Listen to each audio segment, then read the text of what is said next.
Good evening, ladies and gentlemen, and welcome. Welcome to the 11th Annual Aquinas College Hall of Fame Gala. My name is Gary Eberly. I'm a professor of English here and also chair of the Aquinas College Historical Commission, and I am privileged to be your Master of Ceremonies tonight. I'd like to extend a special welcome tonight to those of you who are visiting the Sturris Sports and Fitness Center for the very first time. Some of you older alumni might remember it as the PEAB, the Physical Education and Assembly Building, and it sure looks different, doesn't it? This great facility is the result of a major renovation of the building that was built in 1969. Not much has changed about the outside footprint, but the interior has really been improved. And this Sturris Sports and Fitness Center was made possible through the generosity of Peter Sturris and other major donors. This is phase one of a two-phase project to ensure that Aquinas sports programs and students and staffs will have a state-of-the-art athletic facility into the 21st century. We're going to put phase two out those glass windows and walls and have a wonderful indoor baseball and softball infield and track and tennis courts. It's going to be a spectacular facility, and that will be coming about $1 million from now. For information about how you can become a donor to phase two of the Sturris Sports Center, there is info in your Hall of Fame program tonight. And now it's my honor to introduce our new president, still new president, Rookie of the Year last year, Dr. Juan Olivares.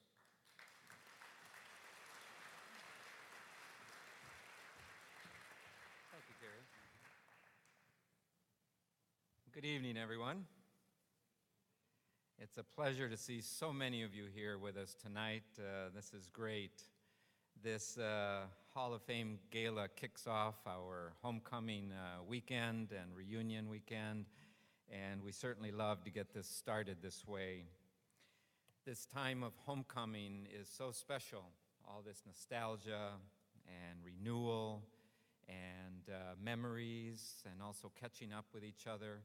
I know already during the reception I saw some of my classmates I hadn't seen since graduation, which was a while ago. So that was very nice, and to see my old coach Flaminio here, it's fabulous. Throughout its rich history, Aquinas has graduated many notable alumni and has been blessed with many friends and faculty and staff whose generous contributions of time and energy have helped to make this college what it is today. Tonight, we gather to recognize those individuals who personify the mission of Aquinas College and have honored us with their achievements, support, and friendship over the years. So at this time, I would like to acknowledge the presence of our previous honorees, many of whom have made this event an annual gathering with their friends and family. So would all the previous award recipients kindly stand or wave so that we can recognize you, please.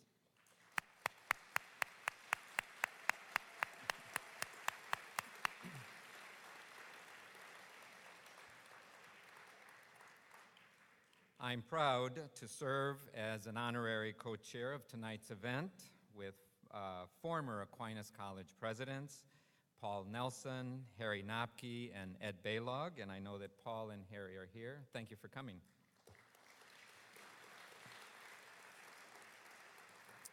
The names of the honorary committee members are listed in this evening's printed program, and I ask you to recognize all of these distinguished individuals with a round of applause for making this evening a truly special occasion. Thank you.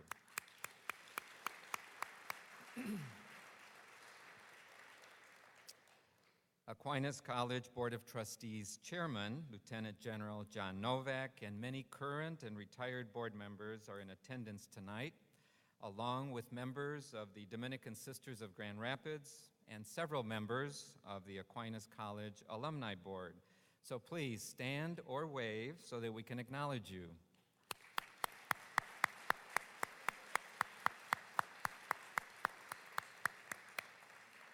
Thank you for being with us tonight.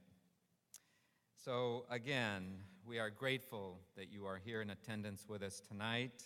Have a wonderful evening as we dine, converse, and celebrate all of our honorees. So at this time, I would like to invite Sister Rosemary O'Donnell, Assistant Professor of Communication, to the podium for tonight's invocation. Thank you.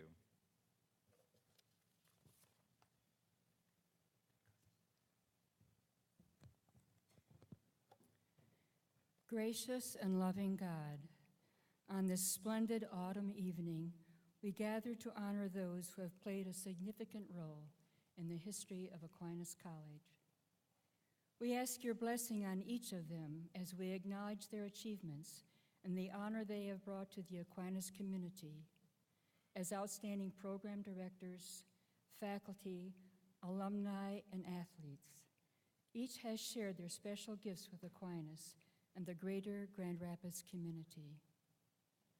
Bless also all those gathered here during this time that we share in congratulating our honorees, those inducted into the Athletic and the Aquinas College Hall of Fame.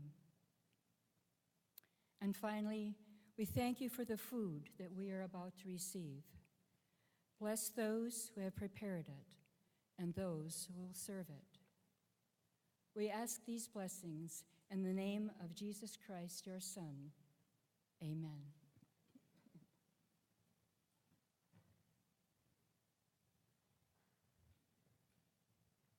Thank you, Sister Rosemary. Now, your job, all of you, for the rest of the evening, for the next little bit, is to enjoy your dinner. And we will begin the awards presentation following this dinner.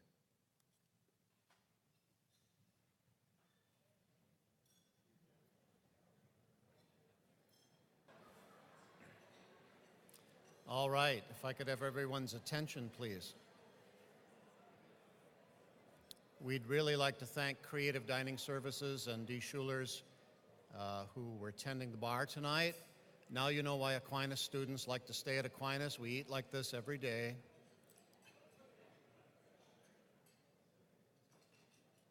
So let's give a round of applause for Creative Dining Services for a wonderful meal. And now we're ready to begin this evening's program. If you haven't finished your meal yet, please continue enjoying that and finish as we proceed with the awards presentations. I'd like now to invite Ms. Bridget Avery, Director of Alumni Relations, and Sister Alice Wittenbach to the stage. And Sister Alice will present this year's Outstanding Alumna Award. Come on down. And we're so happy Sister Alice can be with us tonight.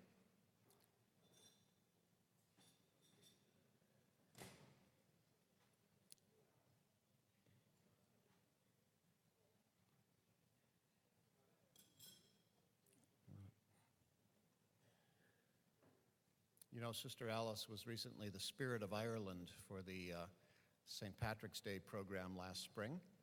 And even with a name like Wittenbach, with her long history with our Ireland program, is a member of the family over there in Tully Cross.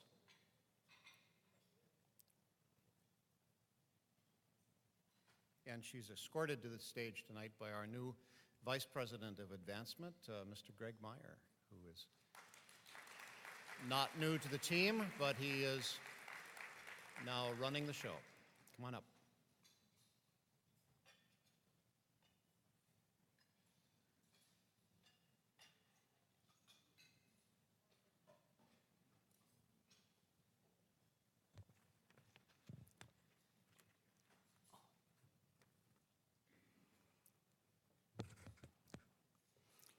A term used these days in football is impact player.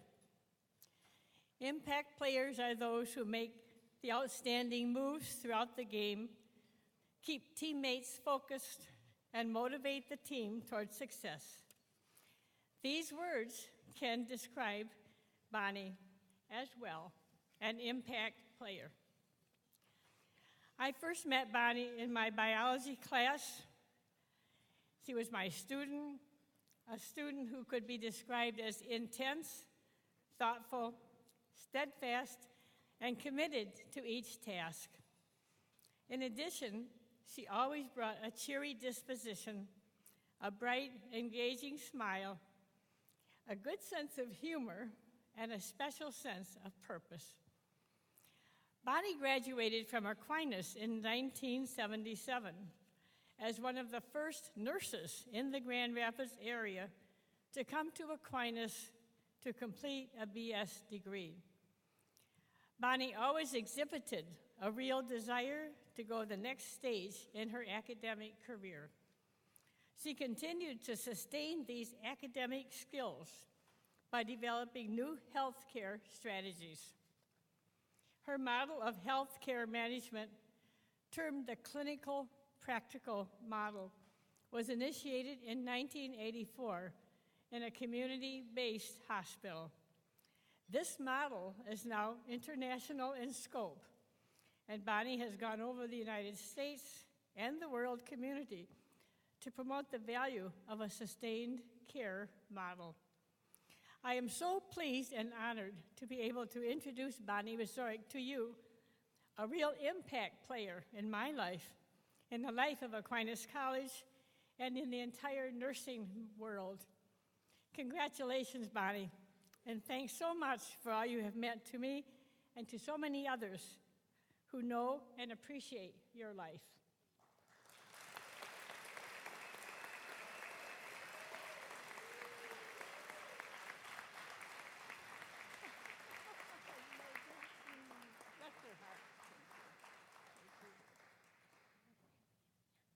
Thank you, Sister Alice, for those really kind words, and this is quite an honor. But there's something that I have learned over life, that when any one person gets an award, it's really a way of honoring so many other people. And I'd like you to know tonight who you are honoring. First, you are honoring my mom and dad, who just loved us to death and gave us great faith. You are also honoring my sisters and my brother, who have always had my back. You can't do much unless someone has your back. And by the way, they're here tonight, so you gotta raise your hands. My sister Maureen, her husband John, my sister Kathy and her husband Lee, my sister Patty, my brother Maury and his wife Jodi. And so you honor them. And I wouldn't even be here tonight if it wasn't for my longest partner. We met in high school over 50 years ago. He's been on this journey with me. The work of the CPM Resource Center has been his as much as it's been mine. He's had unconditional support and unconditional love, and he really works hard at it. And that's my husband. Raise your hand so they know who they're honoring tonight. Too bad the lights aren't on.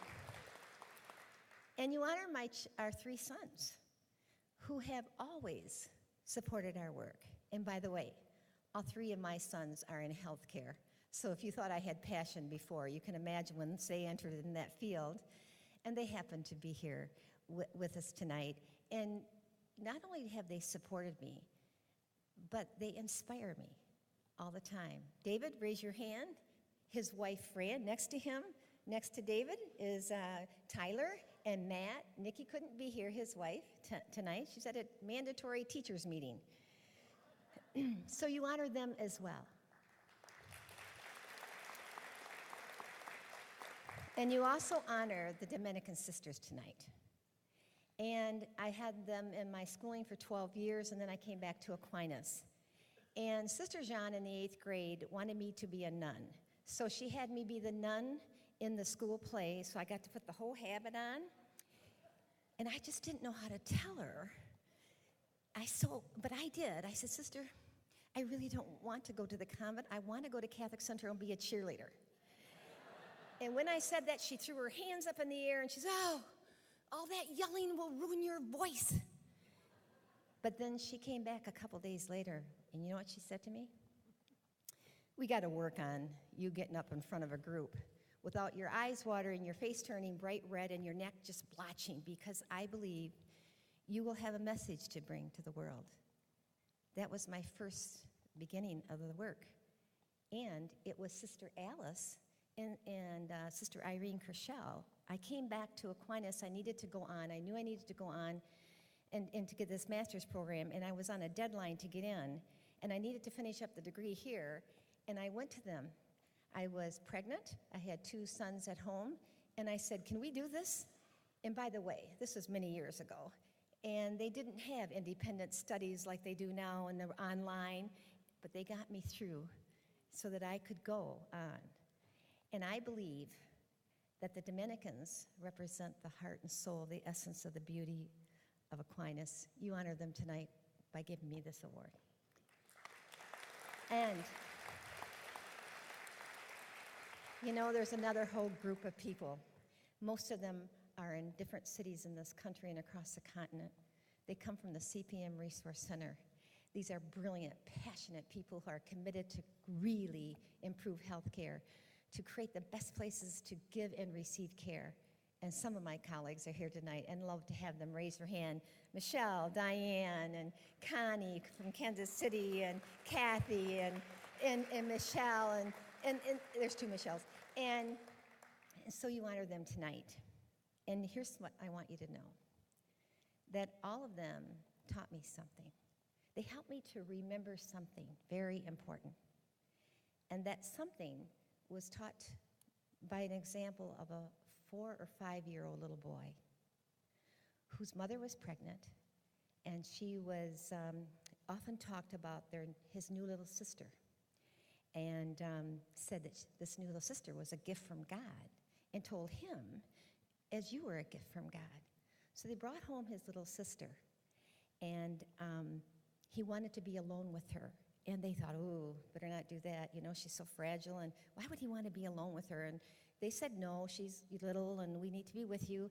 And they thought it would go away, and it didn't. He kept persisting. I need to be alone with her. So they rigged up some kind of walkie-talkies and made him feel like he was alone with her. And you know what he said? He went to her bassinet, and he said, because you know she'd just come from God. And he leaned over and he said, could you tell me about God? I'm starting to forget. And these people that you honor tonight never let me forget that all was important, and the work that matters serves God and others. Thank you for this honor.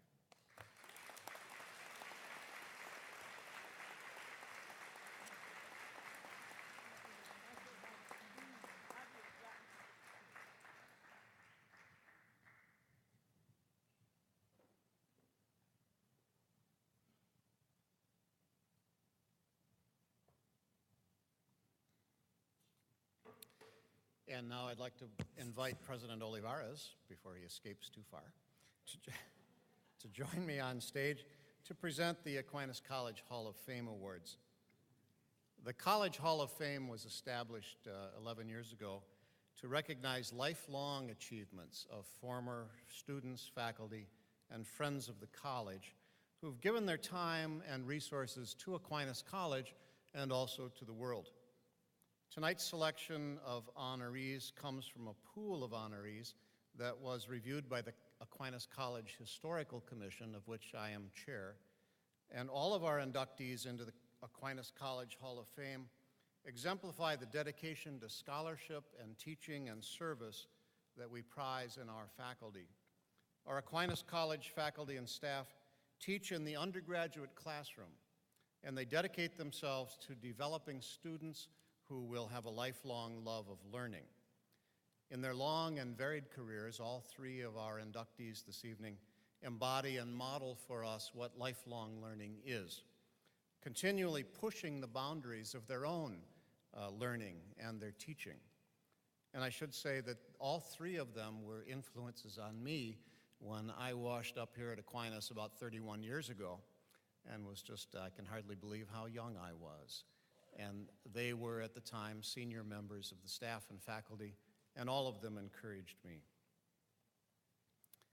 And I appreciate that greatly. This year's first inductee into our Hall of Fame is Jane Hibbard Idema. Jane served the college in a number of capacities over the years, and if you refer to your program, you'll see her official biography, which is the wording that will appear on the Aquinas College Hall of Fame plaque that will be displayed in the academic building. She was director of our Encore program for women, and then later the director of our Emeritus program. When I arrived at Aquinas, the Encore program was in full swing, and our classrooms were filled with women in their 30s and their 40s who, having postponed or never realized the dream of attending college, were finding in Aquinas' Encore program the fulfillment of long-held desires to pursue a college education, either for its own sake or for the sake of entering a professional career. Paula Meehan, who's here tonight and is currently our Vice President for Enrollment Management, recalls her early days as an employee here at Aquinas College, and she says, quote, "Jane was among one of the few women on campus in those days, 30 years ago, who held administrative responsibilities. I looked up to her. She was a huge advocate for women, and she did everything she could to encourage women to re-enter college and finish their degrees. She was the mainstay of our Encore program. My office was across the hall from Jane's, and I saw countless women sit down with her to be advised as to how they would achieve their dream of attaining a college education. The women Jane worked with were married, they were raising families and trying to juggle all of that with their classes. Candidly, says Paula, they were the best students, and I would have to agree since some of them were students that I first taught here. And they regarded their education as a privilege. Jane was truly an amazing woman. She was courageous, intentional, and considerably ahead of her time, says Paula. Jane knew her ground well, for she had been a pioneering woman herself. A graduate of East Grand Rapids High School, Jane earned her bachelor's degree from Vassar and then came back home to work as what they used to call a cub reporter at the Grand Rapids Press. But when World War II started, she volunteered for the Red Cross Clubmobile, and she was posted first to England, where she served in a number of cities, including London, where the hotel she was staying in was actually bombed during the Battle of Britain. And then after the D-Day invasion, her unit was one of the first to land in Normandy following up the troops, and she managed to survive the Battle of the Bulge. When she returned to the U.S. after the war, she married Hank Idema, and continued her active life. She earned a master's degree from the University of Michigan and then taught at Grand Rapids Community College. And as many of you know, her contributions to the civic life of West Michigan and Grand Rapids were enormous, but nowhere more so than in her passionate support of women. And that was manifested in her leadership in founding the Women's Resource Center and the Encore program, working in the Encore program here at Aquinas. When I first got to know Jane, she was director of the Emeritus program, another pioneering program that opened doors to lifelong learning for people 55 and older. And so I had the privilege of getting to know her and to benefit from her encouragement when I was a young scholar teacher. Aquinas memorialized Jane's contributions to the college and recognized her contributions to the community when we named the Jane Hibbard Idema Women's Center after her. And today, the center continues Jane's legacy of promoting academic and professional interests of women in the Aquinas community and in the Grand Rapids area. So it's my pleasure now to invite Jane's daughter, Margaret Cheff, to the stage to receive tonight's honor in her memory.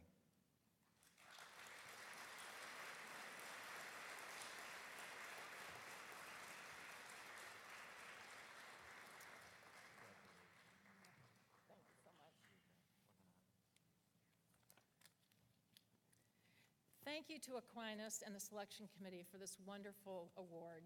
Aquinas College was practically a household word in our family for the many years my mother, Jane, worked and taught at the college.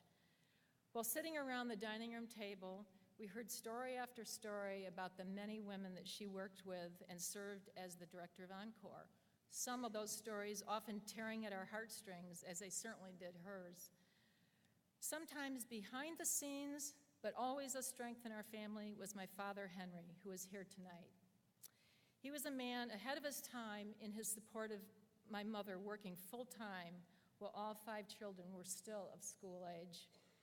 It was a bit of a joke in the family as to the bargaining chip Dad always had with her. If he took care of us, Well, Mom was either burning the midnight oil at Aquinas or finishing her master's degree at University of Michigan. Then he could get to the family cabin for a few extra days of fishing. My mother didn't wear the word feminism across her forehead, but she certainly had it in her heart to help forge the way for many women in Grand Rapids to get ahead in life, no matter what challenges they may have faced. In the days of President Norbert Ruby, Aquinas College was certainly an incubator for a group of female professors, Dominican sisters, and a number of community members to come together, to network and to brainstorm about how they could positively impact the lives of women with challenging life circumstances. Ideas were hatched back then, ideas which evolved into the founding of the Women's Resource Center, as Gary just mentioned. This center, though, is not to be confused with our own Women's Studies Center at Aquinas, which is now named, as Gary already mentioned, the Jane Hibbard Idema Women's Studies Center. I say that proudly, thanks to an initial endowment gift by Jim McKay and Twink Fry. This forward-thinking group of women also dreamed of creating a women's studies minor at Aquinas, which finally came to be after my mother had retired. Yes, Aquinas College was a place where progressive ideas were nurtured and welcomed, and this is as true today as it was back when Jane was on the staff. Aquinas College really does make a difference in our community. Once again, thank you for this lovely, lovely award. On behalf of the Idema and Hibbard families, we accept this honor with much gratitude, and we wish you all a happy homecoming weekend ahead. Thank you.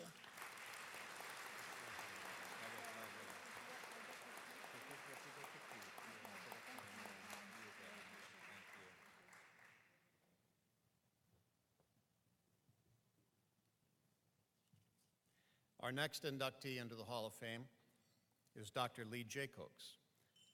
Lee, thank you. Lee had a very long career with the college, and I think served in almost every conceivable role, except maybe janitor, but I wouldn't be surprised if in the old days faculty were expected to do that as well. I would say that foremost among his many contributions to the college, though, was his leadership in the self-study of 1969-1970, when, with Dr. Ruby, he engineered what was really a peaceful revolution that brought the college through the tumultuous 1970s era without the kind of violence that disrupted other college campuses across the country. In that self-study, Lee was the man who compiled data from some 5,000 or more surveys that were taken by students, by staff, faculty, and alumni to determine what direction the college would take in the future. And out of that initiative, which was really, I guess, a logistical nightmare of tens of thousands of punch cards, which gives you, if you remember that term, you'll know we're dating ourselves. And at the time, what was an IBM state-of-the-art computer, Lee and Dr. Ruby led the faculty to devise a new model curriculum that emphasized creative options over the old rigid core curriculum. In addition to his service on that self-study, though, Lee also served as an administrator and was at various times registrar and director of institutional research and dean of academic administration, and I think at least a couple of those he served concurrently.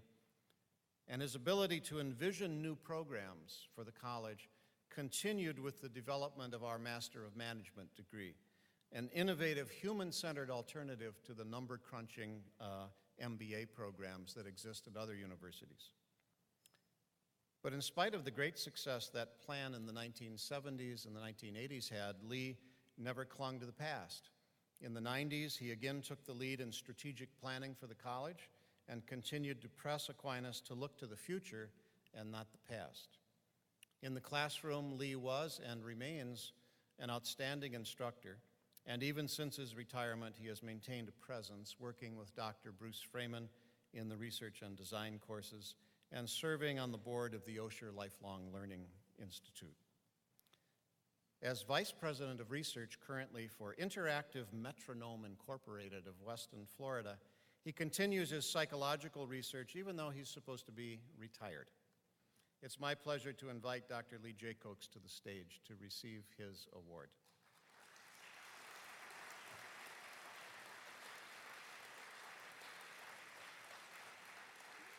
And Lee will be accompanied by his wife Francine, his daughters Janine and Renee, who are both Aquinas alumni.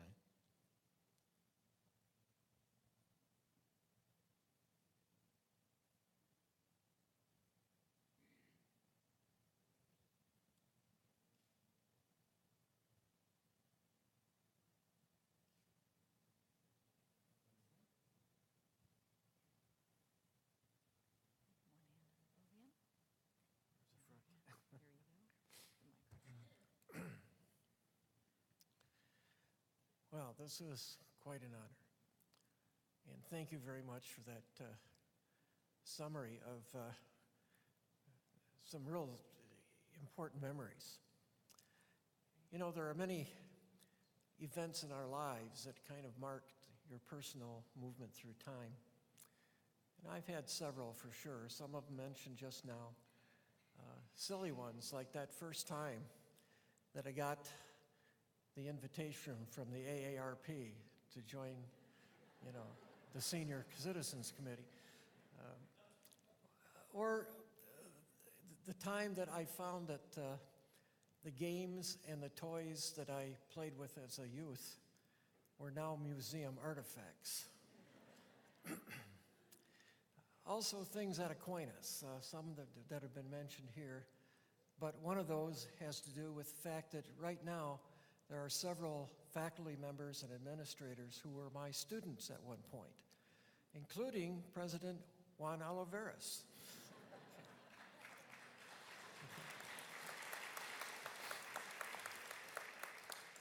There is that old saying that what goes around comes around, and I'm really glad that I didn't flunk him in anything, you know.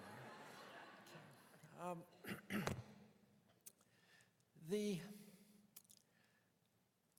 fact that I have been given this honor by the Historical Commission of Aquinas, I guess kind of says that at this point I am historical.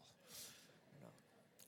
Now, there are many events in our lives that are really important, and two that really had big impacts on me happened early in my life. At age 18, I discovered how fun teaching was. And at age 24, I was then invited back to the college to teach in the psychology department.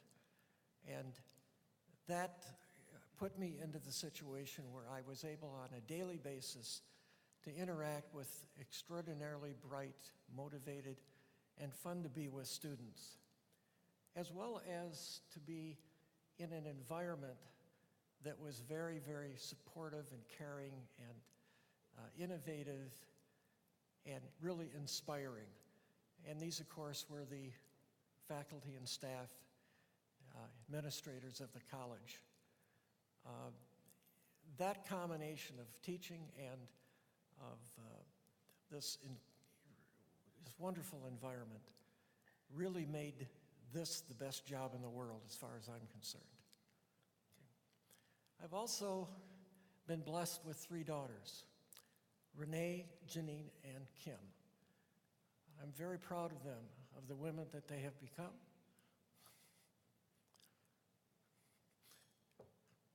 Of the mothers that they are.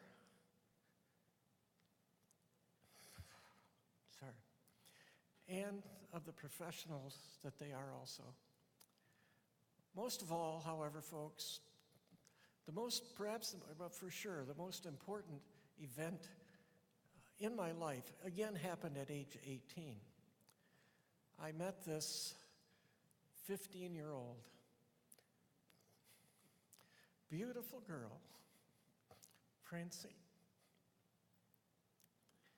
That was really a very, very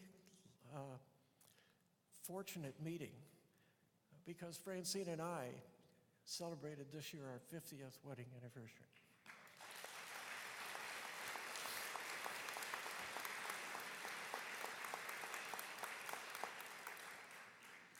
Francine was foundation and support of the family, and as the song says, the wind beneath my wings.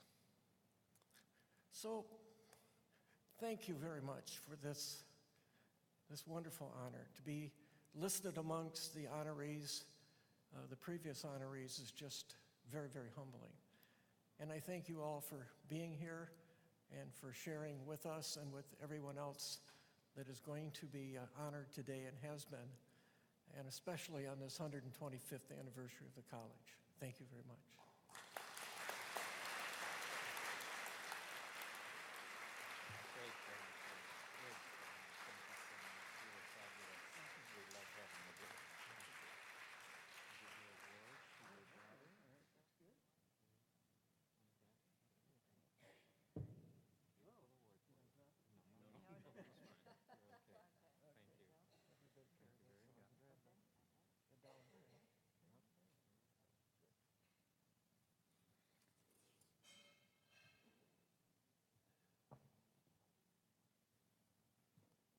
Congratulations, Lee.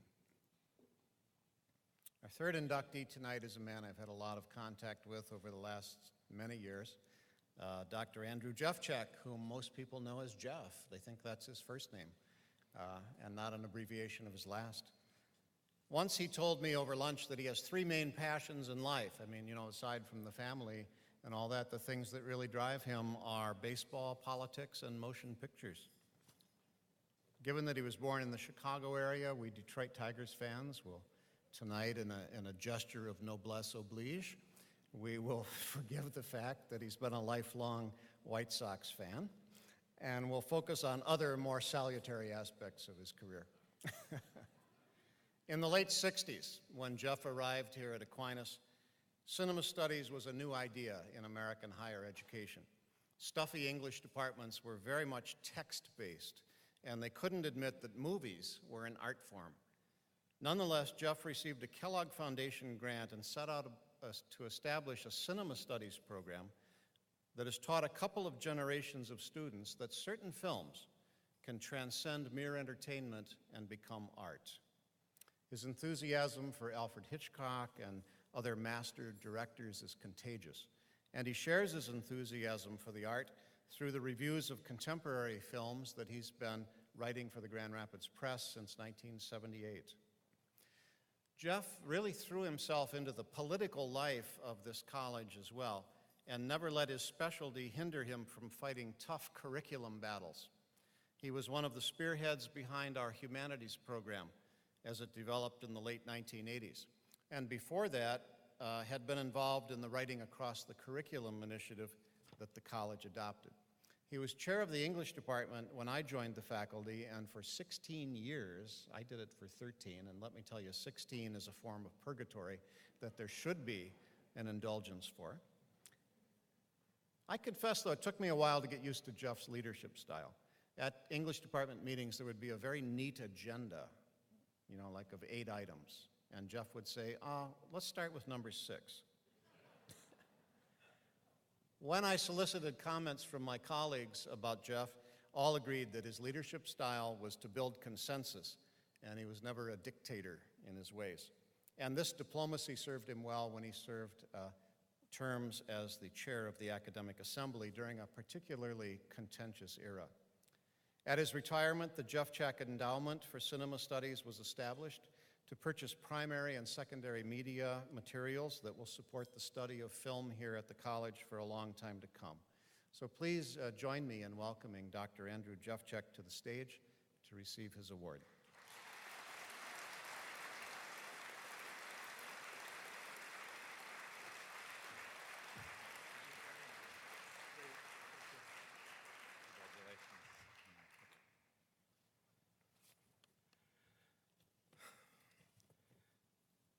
To be mentioned in the same program with Jane Idema and Lee Jacokes is itself an honor, and I'm very proud.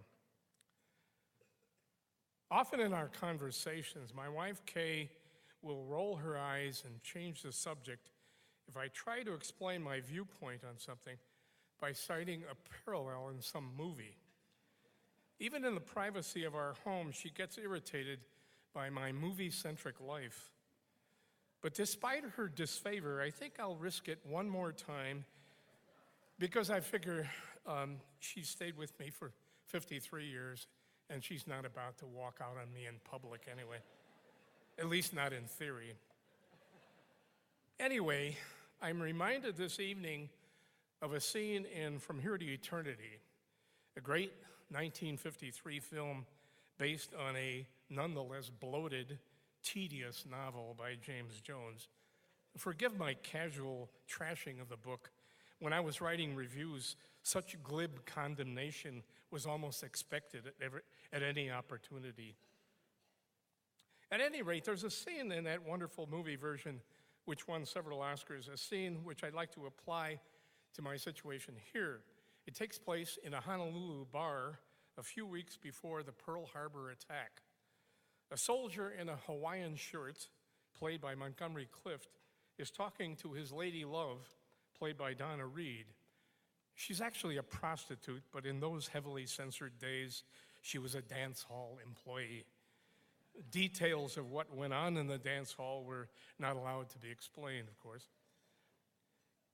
Well, the Army unit that Monty is attached to has been giving him a rough time because, as his first sergeant, played by Burt Lancaster, says he's a hardhead. Despite the bad treatment, Monty says, "I love the Army." Donna doesn't understand his thinking, and she responds, "Well, it sure doesn't love you." At that point, Monty nods philosophically and explains to her, "Well, a man loves a thing. That doesn't mean it has to love him back." A man loves a thing. I've always loved Aquinas College, but during my full-time employment here, there were times when it didn't seem to love me back. On the 15th of each month, for example, I used to say, "Good news, it's payday. Bad news, it's payday." Well, on the other hand, Aquinas gave me the opportunity to develop my own special professional self. I was able to pursue all the academic adventures that buzzed into my head. I taught weird novels like Carson McCullers' Reflections in a Golden Eye, and courses with peculiar themes like suicide in literature. With Aquinas' blessing, as Gary pointed out, along with the Kellogg Foundation grant, I was able to explore the study of film as an art form, which at the time in the late 1960s was available only at big places in New York and California. I was allowed to, in addition to which, I was allowed to and indeed encouraged to collaborate in teaching courses which I invented along with friends and colleagues in psychology, sociology, philosophy, theology, education, foreign language, political science, and, heaven forbid, even business administration. Creating courses that demonstrated within the curriculum that teaching and learning don't have to be strapped into departmental boxes, especially not in a small but great liberal arts college like this one. That wonderful institutional openness also gave me a chance to learn along with students from all over the college, not just English majors, as we focused on subject matter as fresh and exciting to me and to my fellow instructors as it was to them. Classes on the American Dream, which I'm proud to say that I taught with Jane Idema, literature in the business world, Christ in the cinema, politics and motion pictures, to name a few. So anyway, I had a lot more fun in my career than Monty Clift had in the Army. Unlike him, I guess the thing I loved did indeed love me back. It certainly seems that way tonight. And I'm truly grateful for this honor.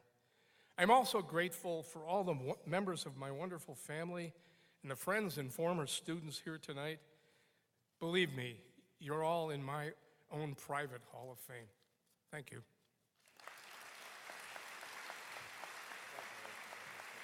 Thanks for coming back. Thanks for being here.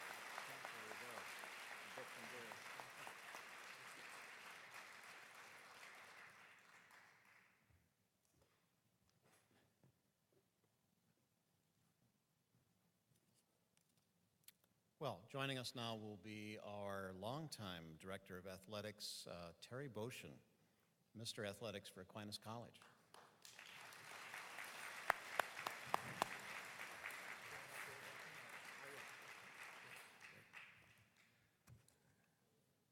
Good evening. As I told a large gathering of our student athletes yesterday in this same facility, I said, I've never seen so many saints in one place. Is this Iowa? Remember Field of Dreams? Is this heaven? If it is, I wouldn't be here. It's Aquinas College and the outstanding tradition that we have, and this is such another great feel-good event for anyone associated with a college. Before I begin my remarks, I just want to publicly thank a 2006 Athletic Hall of Fame inductee, Aquinas alum Greg Elksness, and his wife Sally for making the lead gift on phase 2 of our athletic facility. It's great to see one of your own give back. It's a great example for our young students that we work with.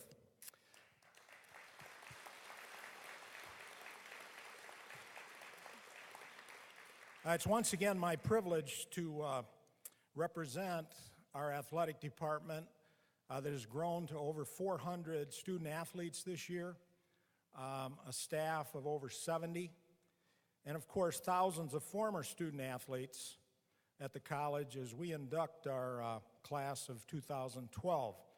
This seems to get more difficult every year because we've had athletics for over 70 years and we honor 4 individuals or teams each year. So we're catching up, but it's a tough deal. However, the people that we're honoring tonight, the team that we're honoring tonight, their credentials match anyone that we have put into the Hall of Fame in the past. So we are very pleased to honor them this year. So let's meet them. Presenting our first award is former basketball coach Rick Albro. Is Rick still here? Rick not only recruited our first inductee, but he also coached him for 4 years. And ironically, Rick's first teaching coaching position was at St. Charles High School, and 2 of his students were our inductees' mother and father. So Rick got an early start on recruiting Brandon Lowe. Brandon was an outstanding 4-year performer here at Aquinas College in basketball, and he had a career that was virtually unparalleled in Aquinas basketball history. During his Aquinas years, Brandon was an all-state performer for 4 years. He was an academic all-conference performer for 2 years. 3 times he was given All-American recognition, and the highlight was being named one of the top 25 players in the nation during his senior season. He was also named an academic All-American during his senior year as well, and he received our prestigious Joseph Baker Memorial Award as our top senior scholar athlete. His name still dots the Aquinas record books in numerous categories, and his scoring point total of 2,088 points ranks him second on the all-time Aquinas scoring list, only behind LaRae Hardy. It's not only for his on-court accomplishments that we honor him tonight, but also for the way in which he competed and the manner in which he conducted himself.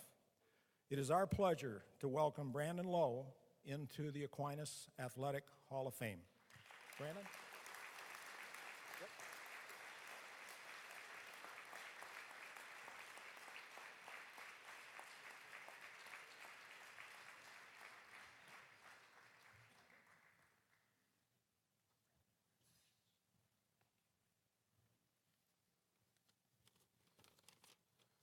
Thanks, Coach Beauchamp, for those kind words. I'm also tremendously honored to be inducted to the Hall of Fame tonight. It is definitely humbling for me to stand up here and to see my name listed amongst all of these wonderful student athletes that have come through this college and the great history of Aquinas College athletics. I enjoyed listening to Colleen's comments to kick us off tonight, because as I began thinking about tonight and this accomplishment of mine, it would not have been possible without honoring the many people along the way that got me to the position that I'm in today. So I would like to spend some time honoring those folks. First, the wonderful coaches, Coach Albro, Coach Beauchamp. I know Coach Thomas is here. The wonderful staff, the athletic department here at Aquinas College, the many professors and trainers, all of those folks that made my student-athlete experience here so enjoyable. I just want to say thank you. I appreciate that, and it made my 4 years here extremely memorable. I'd like to thank old classmates and teammates and very close friends that are here tonight. Some I know that traveled a significant distance to be here to support me and celebrate this wonderful honor with me, so thank you to them. I want to thank my wife, Jennifer. She may be sitting out there. We met several years after leaving Aquinas, and she may be kind of nodding her head saying, well, geez, I don't know how he scored all those points. Her experience with me and athletics has been, some of those adult recreation leagues where I've come home with sprained ankles and sore muscles and may have been complaining very much to her. So I love you, dear.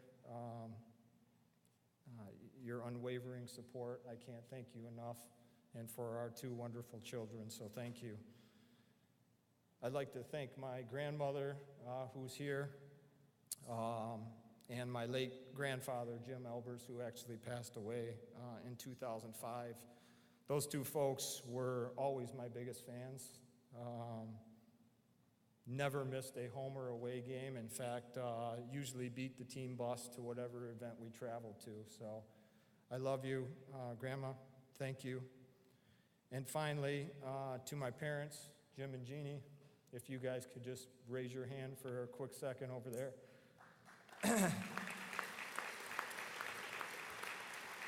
I know this is a very proud moment for you, and I just really need to thank you for being such tremendous role models in my life, for making the tremendous sacrifices that you did throughout your lifetime to get me to the point that I am today. I am very grateful.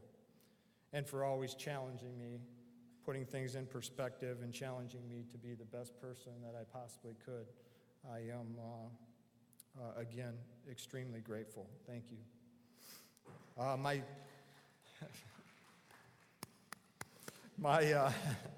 My student-athlete experience here at Aquinas has provided me, with a lifetime of great memories. Even now, many years after graduation, those memories generally are the topics of discussion when I get together with very close friends, old teammates, and our young families. I am grateful to Aquinas College for the opportunity to compete at such a high level of athletics, but most importantly for the solid education that this great school has provided me. I'm extremely proud to be an Aquinas College Saint, and I will continue to work hard to represent this great college in the best way that I can. Thank you so much.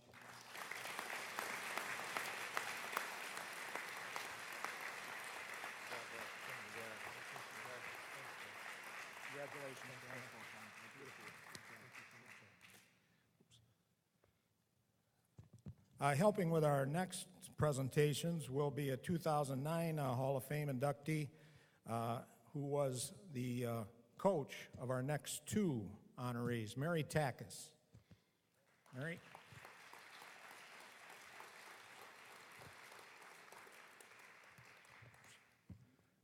We're sneaking up on me from all different directions here.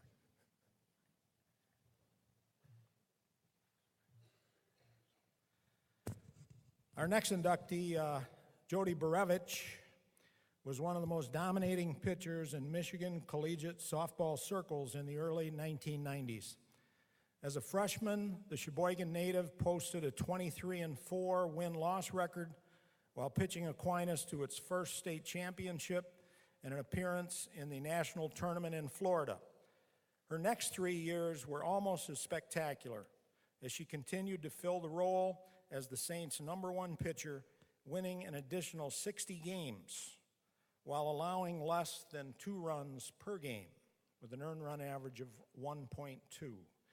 She was a 3-time All-State performer, and as I looked through the current records just the other day, her name doesn't dot the Aquinas softball record book in pitching categories. It dominates the Aquinas record book in pitching categories.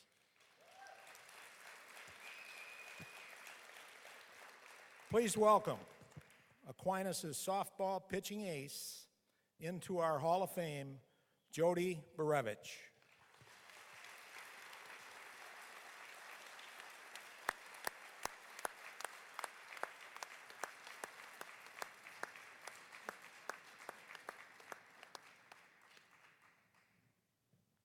Jodi brought a catcher with her.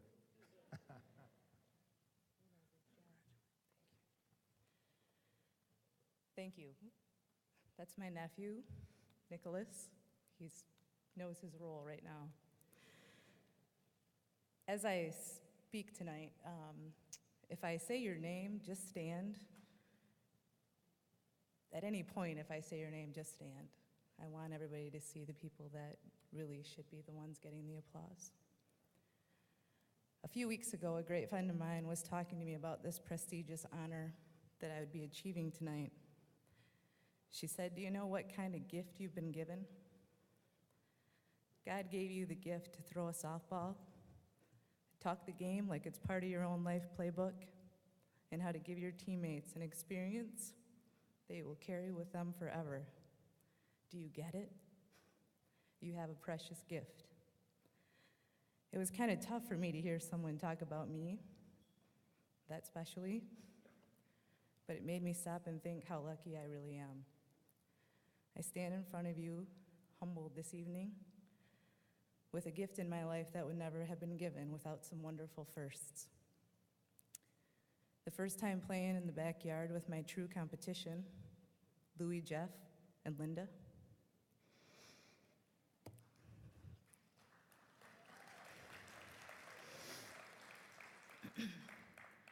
The first time I played catch in the backyard with my dad and my big brother Louie, their focus was making sure that I didn't throw like a girl. As well as my mom, my aunts, my uncles, and cousins that would play endless Saturdays and Sundays on the 20 acres in Sheboygan. Without that play, I wouldn't be here today.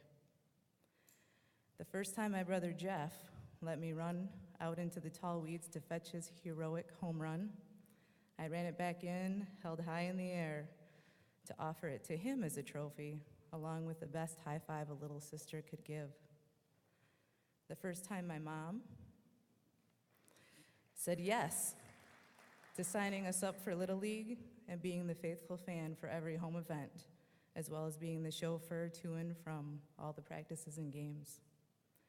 The first thought of playing at the collegiate level and believing it could happen when Coach Mary Takis showed up at a Sheboygan Bells versus Charlevoix Raider game and offered me a softball scholarship to play at AQ.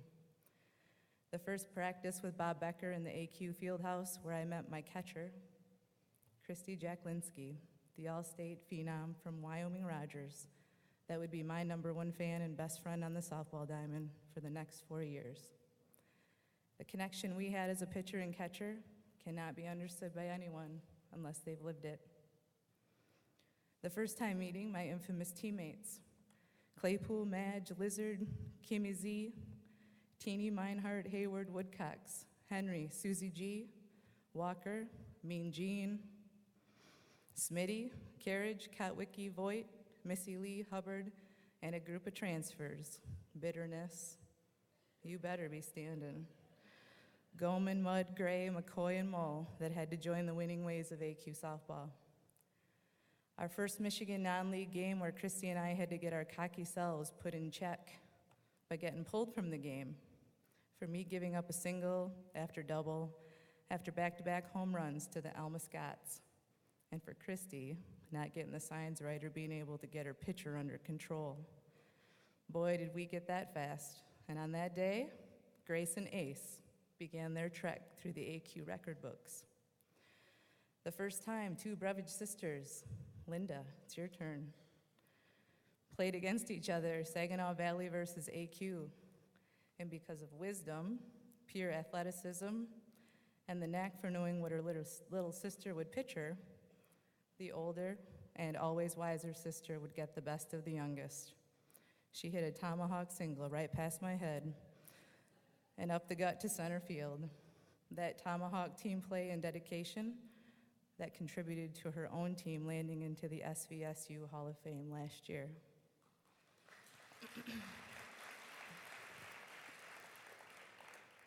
The first season, the AQ softball team went 20-19 with their first ever berth in the NAIA Elite 16 National Softball Tournament in Pensacola, Florida.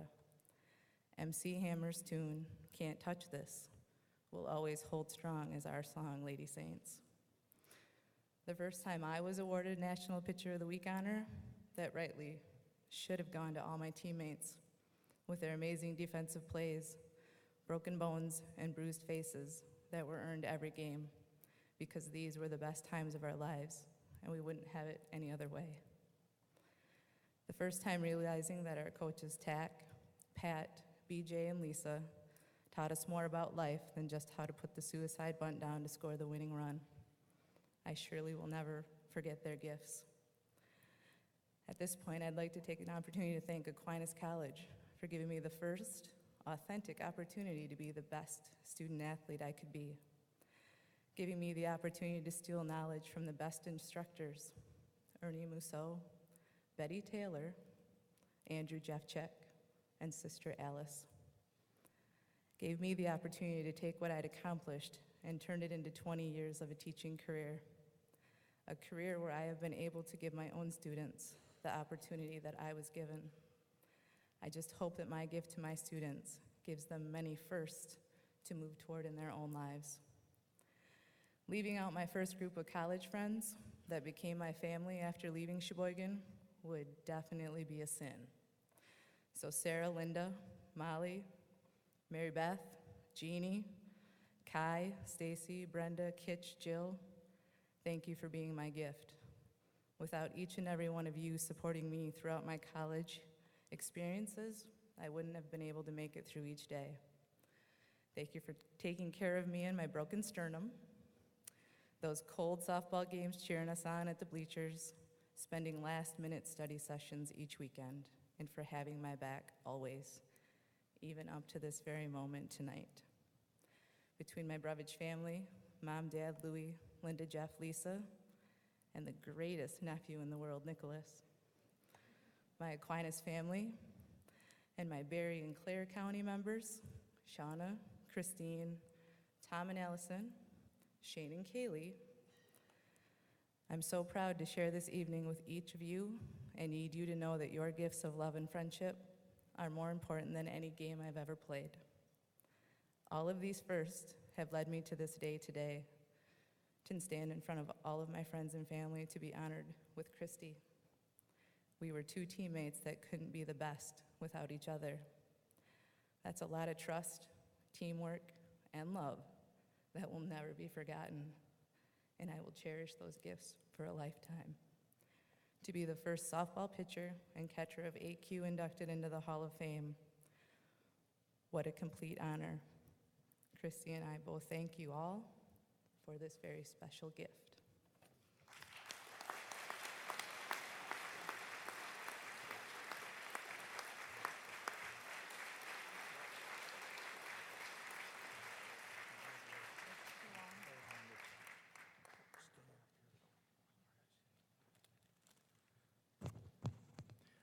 The other half of this dynamic duo was the recipient of all Jodi's pitches, at least the ones that the batters didn't hit.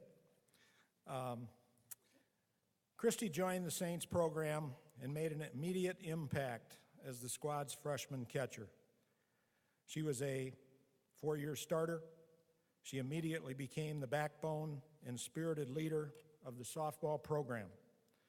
The term tools of ignorance, which denotes a catcher's equipment, was never more erroneously used to describe a player.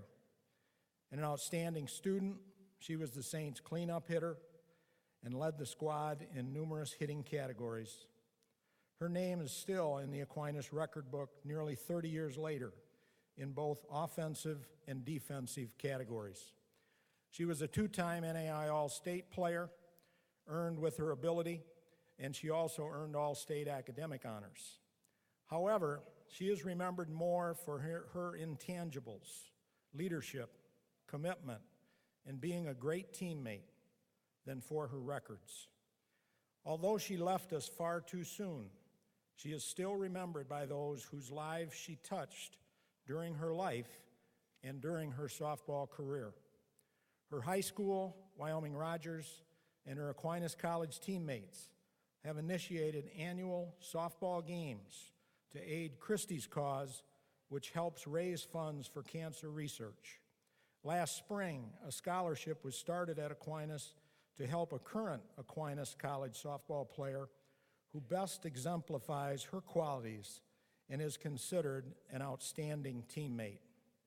It is our privilege to induct Christy Jaklinski Paganelli into this year's Aquinas College Hall of Fame.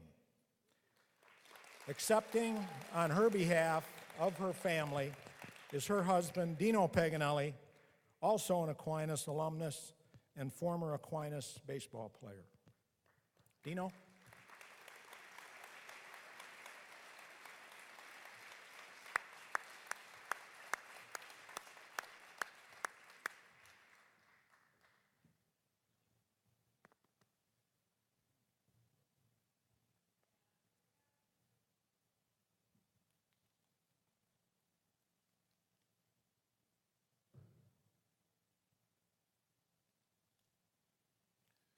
Well, thank you, everyone, and just want to make a quick note, Jodi, those were beautiful words, as well as Coach Beauchamp. Quite summarize our love for Christy and our loss, and are so humbled to be here today to be able to speak on her behalf, as well as her love for Aquinas. On behalf of the Jaklinski, Paganelli family, and loved ones, I'd like to thank Aquinas College Hall of Fame Committee for the acceptance of the Christy Jaklinski Paganelli inductee. Today, with us, we have Deidre, her aunt, her grandmother Eileen, her father Jeff, and her mother Carol. So we have a lot of family support today. And we have Brady Paganelli, Jake Paganelli, and Caitlin Paganelli. So please welcome them.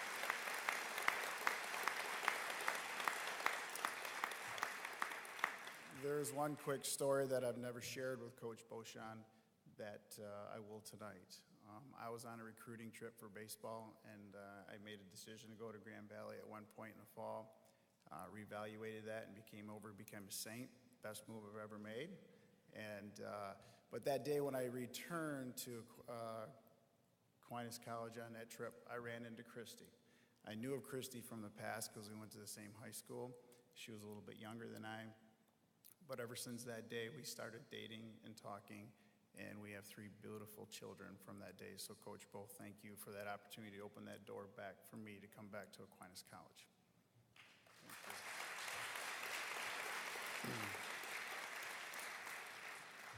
You know, Christy and I talked often about our memories at Aquinas. We had obviously something in common. I think of the memories of her 4 years at Aquinas College with coaches, teammates. They were truly special, and they meant everything to Christy. They were very heartfelt. I know that her experiences, her success in life, and contributions were the foundations of her parents, her grandparents, her coaches, her instructors, and her experiences and her teammates. There is no doubt the times that we fought so extremely hard to fight for one more day, one more birthday, one more Christmas, that those tools that she learned from Aquinas College pushed us through one more day. And those were those things, those intangibles that Coach Beauchamp was talking about. as well as the teammates that Jodi spoke of. And those are irreplaceable. I can't say thank you enough times. Special thanks once again to Coach Beauchamp, Coach Tack, and special friends Jodi and Jeannie Courts and her teammates. She spoke of her fond memories of softball, playing days with friends, and being a Saint. She was very proud. The Aquinas family is unique as we see her today, and there's love that's blessed beyond. And there's no doubt the days that we did fight, we often got emails, notes, cards from former Aquinas College Saints. Not even necessarily individuals that knew Christy, but she was a saint. So that is very deeply appreciative and always kept to heart. You know, oftentimes we wondered if we were part of the cure or part of the disease. And after seeing the efforts of so many and the success of this past spring of the Christy cause at Aquinas College, accompanied with the annual Jaklinski Paganelli Scholarship Fund that will be started last year and the first recipient, I think Christy would look back now and truly feel that she is part of the cure. And someday we will make those strides, and Christy has contributed to that. Brady, Jake, and Caitlin, your mother was an incredible person and deeply respected and loved by many, as you can see her tonight. We continue to overcome our fears as we miss her each day. But keep in mind, your mother, those tangibles you heard today, will guide us through. I thank all of you. I'm very humbled. Christy would be very humbled as well. I know deep in her heart, she'd want me to stress thank you to her teammates and Jodi and Coach Tack and all the instructors at Aquinas College that made her the person that she was, and so proud of her. Thank you.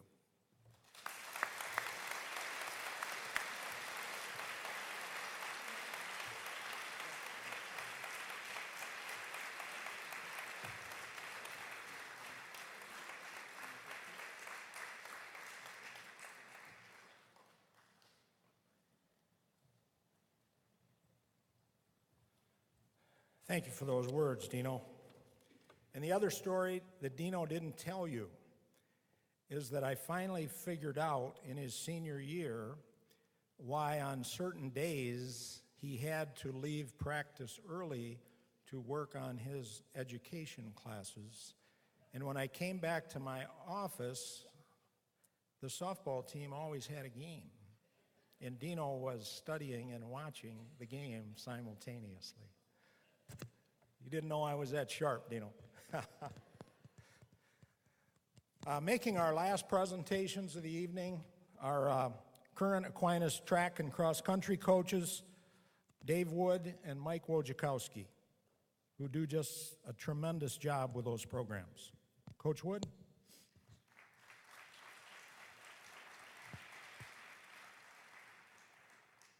As Aquinas College celebrates its 50th year of cross-country competition, it's appropriate that tonight we honor the 1971 cross-country team, which became the first team to win in the event of cross-country the state championship. And to further along that celebration, we'll be having a reception on Saturday right here in Sturris Center from 5 to 7, inviting all cross-country and track athletes to come and celebrate all the years of cross-country and track. As of now, we've got close to 100 people planning on attending. The 1971 team made school history by winning the college's first state cross-country championship. This feat allowed the squad to travel to the NAIA National Championships, where they finished 23rd as a team, with a team dominated by freshmen. During the year, the squad had won all of its dual meets, as well as winning 7 invitational meets. The only meet they did not win, they finished 17th out of 43 teams in the prestigious Notre Dame Invitational, which included schools from all across the country. The squad was coached by John Flaminio, who came to Aquinas in 1969 and immediately began turning the program on the road to national prominence as he created a small college power. The 1971 squad set the bar for future teams to attain. The 72 team met that challenge and duplicated their state championship feat. This standard of excellence remains today, as you can see from the multiple championships won over the years by Aquinas College cross-country teams. Aquinas College has been consistently ranked among the top in the nation, and in fact, for the last 11 years have been ranked in the national rankings, the only NAI school to be ranked the last 10 years. Much of the success can be traced to this Flaminio era. Representing the Flaminio era tonight, we've got, and if they would come up, Dave Bartels, John Olick,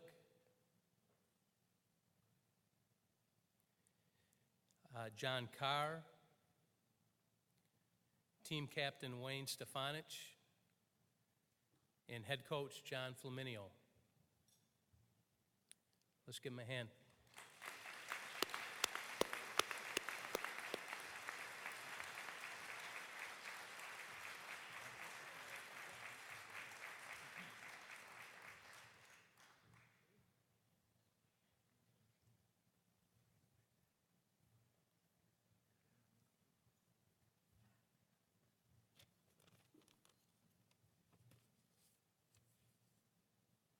I do need a couple of notes because it was a long time ago. And I need help. But I want to tell you that what I've got to say tonight is probably different from what I had prepared.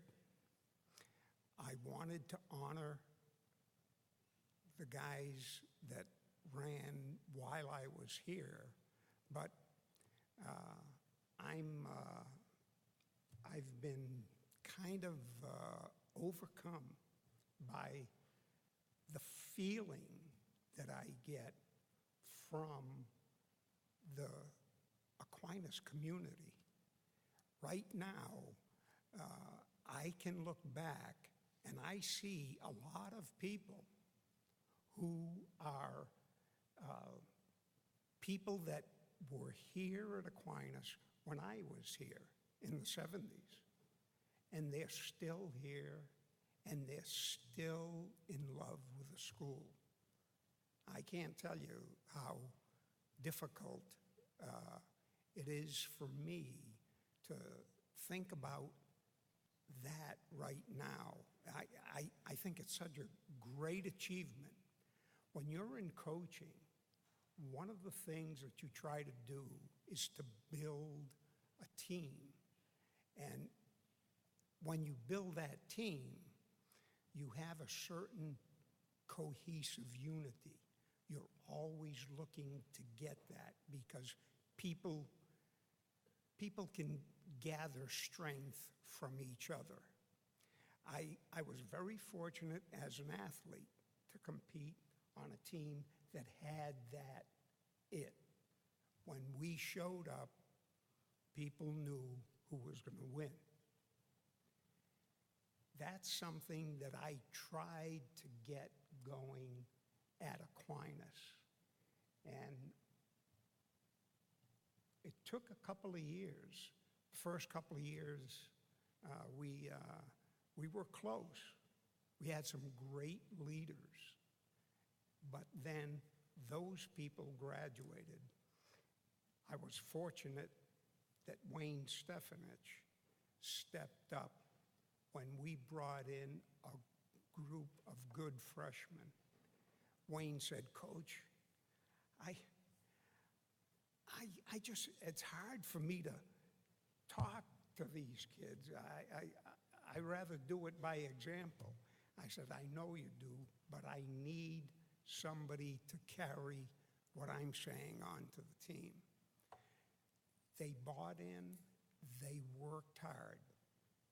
And when they did, they gained confidence. And in those last 2 years, like Coach Woods just mentioned, guys went undefeated in dual meets and won all the invitationals that we went to. I think there were 6 each year, except for the Notre Dame Invitational, but as Coach said, that's national caliber competition. But we had a couple of instances where they give trophies to the top team, all members, and the first 15 that crossed the line.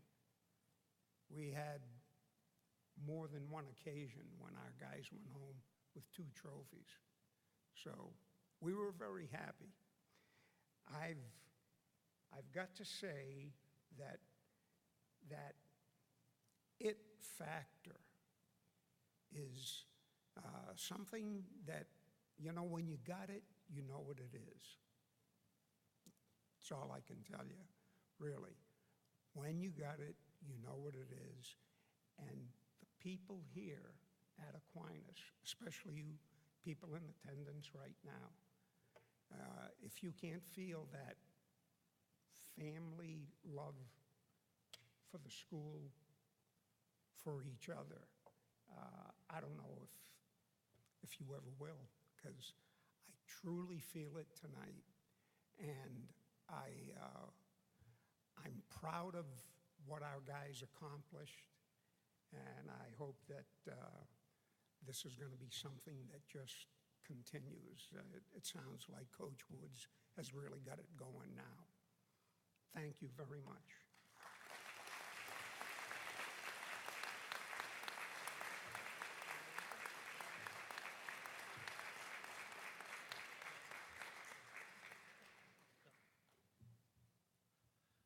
I think this is a great example that you can't do it by yourself.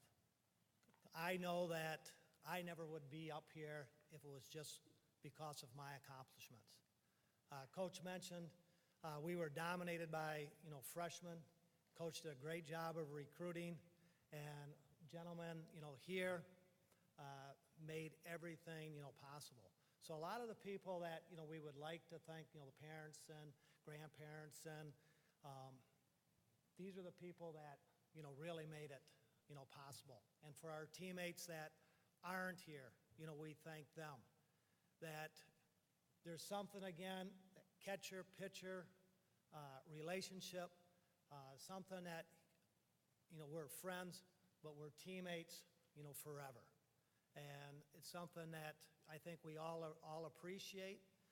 We'd like to thank, Coach Flaminio for his accomplishments. When I came in 1968, our cross-country coach had just left. And one thing I think evident today, that people from Aquinas College, when they have the opportunity, they step up. And we had a senior runner, Tom Hink, who stepped up, got us organized for that first couple of weeks until we got our coach.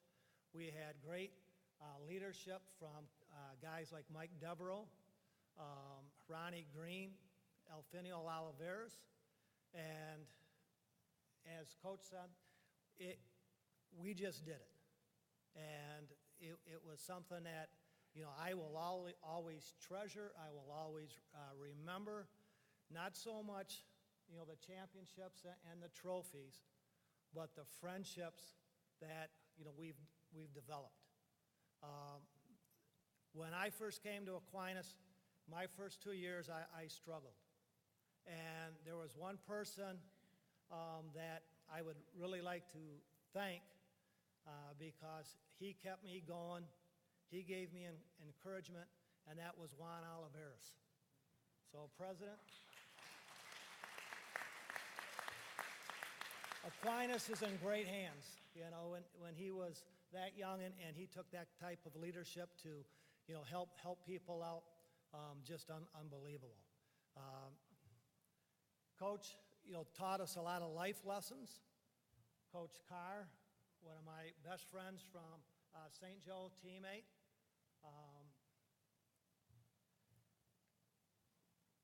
We took a lot of your coaching concepts and principles. We both took your hairstyle, and that served us both very, very well. And I want to just finish with a little story. I was teaching in one of my last years, and one of my former high school runners came back to me, and she brought her son. and she wanted her son to meet her high school coach. And she wanted to tell her son, or show her son, the person that taught her a lot of life lessons. And, what the heck could have taught you? And she told me some of the things, and I just started laughing. She said, well, what's so funny, Coach? And I said, Susie, that's not me, that's Coach Flaminio. So the life lessons I think you taught us, you taught more people, you've touched more people than you probably realize. And then I think the last thing, I always thought I was a pretty good student at Aquinas College. And the more that you have these events, I just realized that I had Hall of Fame teachers, professors, doctors, and from the bottom of my heart, you guys and gals were great teachers. Thank you.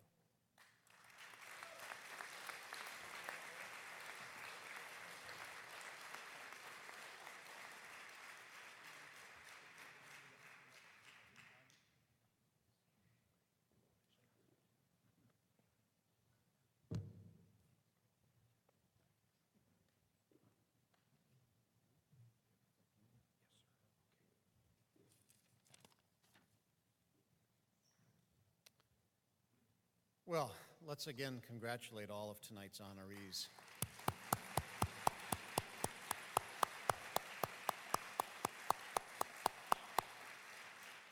This has become, in the last 12 years, a wonderful way to start our homecoming weekend when so many old friends and family return to campus after years away sometimes.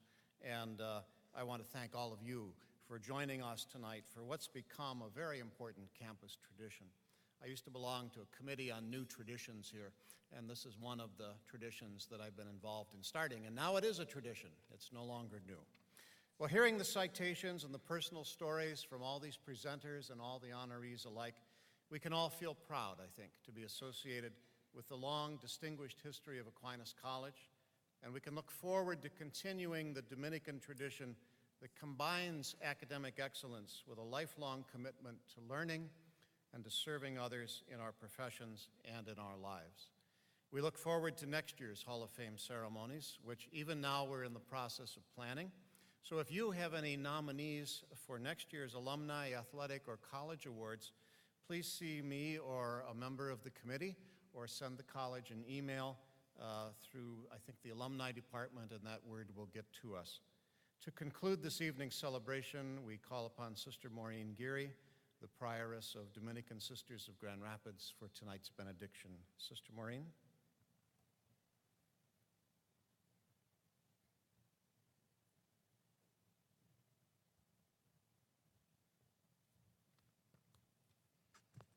Let us pray. Loving God, thank you for this evening. We praise you, O God, for the great things you bring to birth through Aquinas College and its extended family. Thank you for our faculty, staff, students, alumni, and benefactors. Thank you for the outstanding individuals whom we have honored tonight, who have contributed their time and talent and treasure to Aquinas College and the communities which they now serve. As night falls, we pray in the words of a Celtic prayer, "The stillness of God be mine this night, that I might sleep in peace.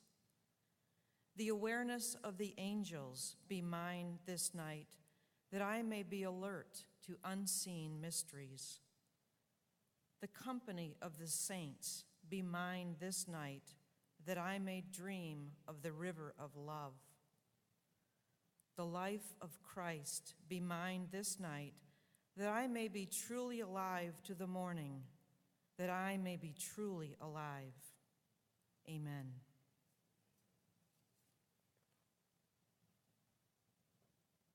Thank you, Sister Maureen. A few final comments. Tonight's recipients of the awards will receive the banners that you see hanging along the front. And so I'd ask all award recipients to gather here around the stage for photographs to commemorate the event. And if you are interested in purchasing a copy of Aquinas College, the first 125 years, which has a complete listing of all of our Hall of Fame inductees, copies are available outside the door in the back. Enjoy the remainder of this wonderful homecoming weekend. Thank you all again for coming, and good night and safe journey home.